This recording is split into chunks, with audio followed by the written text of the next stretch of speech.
এখন আমরা আলোচনা করব উপাংশ নিয়ে। তো আমরা যদি বলি উপাংশ বিষয়টা মূলত কি, তাহলে যেটা আমরা মনে রাখার চেষ্টা করবো এটা হলো যে কোনো দুটি অক্ষের মাঝখানে যদি একটা বল বা যে কোনো একটা ভেক্টর যদি ক্রিয়া করে, তাহলে ওই ভেক্টরটাকে আমরা যদি দুইটা অক্ষের মধ্যে ভাগ করে দিই বা দুইটা অংশে বিভক্ত করে দিই, এই অংশটাকে আমরা কি বলবো? উপাংশ। এখানে মূলত কি করা হয় যে একটা ভেক্টরকে দুইটা অক্ষের মধ্যে দুই অংশে কি করা হয়? ভাগ করা হয়। এই যে উপ অংশে ভাগ করা, এইখান থেকে এটার নাম কি আসে? উপাংশ। তাহলে আমরা বললাম যে একটা আমাদের এক্স অক্ষ আর একটা আমাদের কি ওয়াই অক্ষ, তাদের মাঝখানে একটা এফ ভেক্টর ক্রিয়া করতেছে, এফ বল ক্রিয়া করতেছে। এই বলের যে একটা মান আমাদের এক্স অক্ষের দিকে আসবে, আর একটা মান কোন দিকে আসবে? ওয়াই এর দিকে আসবে। এই যে একটা মানকে আমরা দুইটা মানে ভাগ করে দিলাম, এটা আমাদের উপাংশ। বুঝতে পারছি?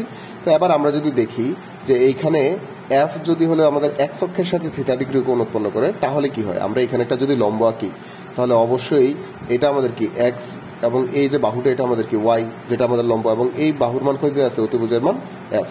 তাহলে এই ত্রিভুজের মধ্যে আমরা দেখতেছি যে কোণের বিপরীত বাহু ওয়াই আমাদের লম্ব, কোণের সাথের বাহু এক্স আমাদের ভূমি, এবং এফ আমাদের কি অতিভুজ। তাহলে আমরা লিখতে পারি sine theta is equal to লম্ব ডিভাইডেড বাই অতিভুজ। তাহলে লম্বের মান এখানে কি? ওয়াই, আর অতিভুজের মান কত? এফ।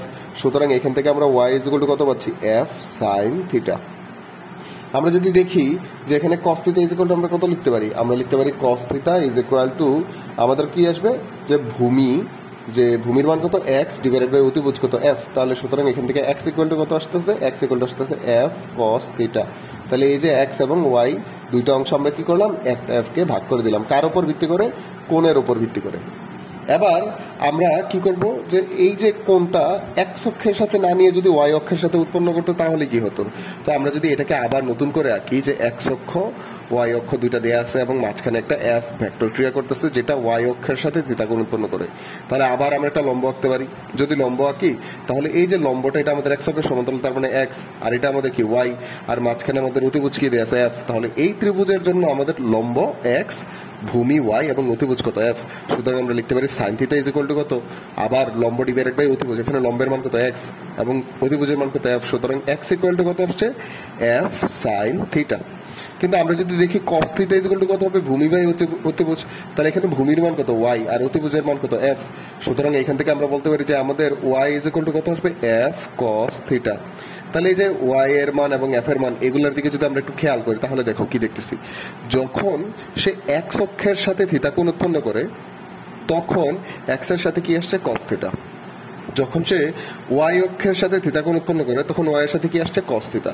এখান থেকে আমরা বলতে পারি যে উপাংশের মধ্যে একটা ভেক্টরকে যদি আমরা দুইটা অংশে ভাগ করতে চাই, তাহলে যার সাথে কোণ উৎপন্ন করবে তার সাথে কি আসবে? Cos theta. আর যার সাথে কোণ উৎপন্ন করবে না তার সাথে কি আসবে?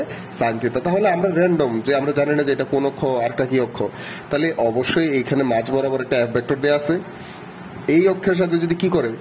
থিটা কোণ উৎপন্ন করে, তাহলে আমরা বলতে পারি এদিকে কি থাকবে? আমাদের এফ কস থিটা, আর যার সাথে কোণ উৎপন্ন করতেছেন তার দিকে কি থাকবে? F sine theta. আমরা শুধু এইটুকু মনে রেখে হলে যে উপাংশ নিয়ে প্রায় 5 থেকে 6 রকমের সমস্যার সমাধান করতে পারি।